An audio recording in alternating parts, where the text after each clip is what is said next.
बढ़ सकती है सिंगर उदित नारायण की परेशानी। मानवाधिकार आयोग में याचिका दाखिल। बॉलीवुड के प्रसिद्ध प्लेबैक सिंगर उदित नारायण की मुश्किल बढ़ सकती है। बता दें कि उदित नारायण की पहली शादी वर्ष 1984 में रंजना झा से हुई थी, लेकिन उदित नारायण ने मुंबई जाने के बाद नेपाली सिंगर दीपा गातराज से शादी रचा ली। ऐसे में रंजना झा पत्नी का दर्जा प्राप्त करने एवं अपने अधिकारियों के लिए वर्षों से संघर्ष कर रही हैं। ऐसे में इस मामले को लेकर मानवाधिकार मामले के अधिवक्ता एसके झा मानवाधिकार आयोग पहुंच गए हैं। उन्होंने एनएचआरसी व बीएचआरसी में 2 अलग अलग याचिका दाखिल की है।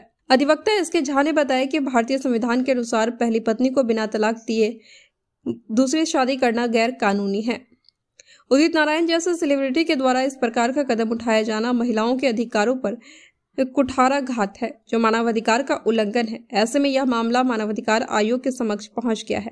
वहीं उदित नारायण की मुश्किलें बढ़ती हुई नजर आ रही है। पूरा मामला यह है कि बॉलीवुड के पार्श्व गायक श्री उदित नारायण झा, जो कि 1984 में बिहार के रंजना झा के साथ में उनकी पहली शादी हुई थी। उसके बाद में वे मुंबई चले गए और वहां पर उन्होंने नेपाल की एक सिंगर दीपा से उन्होंने शादी कर लिया और इस शादी को उन्होंने गौन कर दिया।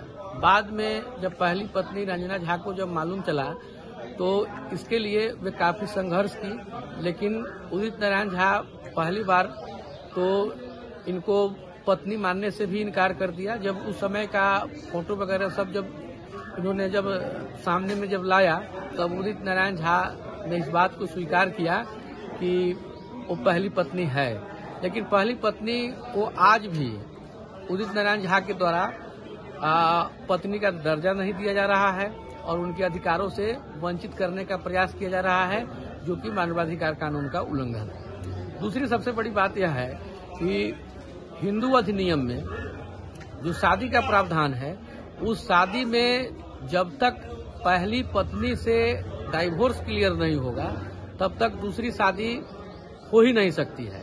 यह पत्नी पर भी लागू होता है और यह पति पर भी लागू होता है। तो पति भी बिना डाइवोर्स की दूसरी शादी कर नहीं सकते हैं और पत्नी भी बिना डाइवोर्स की दूसरी शादी कर नहीं सकती है।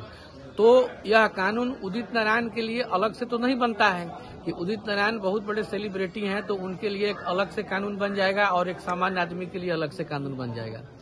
कायदे से उदित नारायण बीएनएस कानून के 82 क्लॉज 1 के दूसरी बात यह है कि हमने मानवाधिकार आयोग में इसके लिए 2 पिटीशन हमने दाखिल किया है, एक राष्ट्रीय मानवाधिकार आयोग नई दिल्ली और एक बिहार राज्य मानवाधिकार आयोग पटना के समक्ष। और हमने यह डिमांड किया है कि इनकी दूसरी जो शादी है, क्योंकि पहली शादी तो बिना डाइवोर्स के हो गया, तो दूसरी शादी ऑलरेडी शून्य शादी हो जाएगी।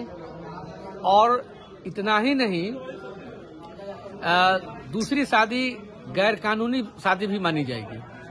तो दूसरी शादी को शून्य कर दिया जाए और दूसरी शादी को गैर कानूनी हो और पहली शादी तो वैध है ही, वह कंटिन्यू रहे। और जो रंजना झा जो संघर्ष कर रही है न्याय के लिए, उनको पत्नी का दर्जा मिले और उनके जितने भी उनके मानवाधिकार हैं वह जो है सो मिले। और इसके लिए मानवाधिकार आयोग को इसमें सख्त होने की जरूरत है, नहीं तो मालूम चलेगा कि सारे सेलिब्रिटी के लिए अलग अलग कानून बनना शुरू हो जाएगा और सारे सामान्य आदमी के लिए अलग अलग कानून बनना शुरू हो जाएगा।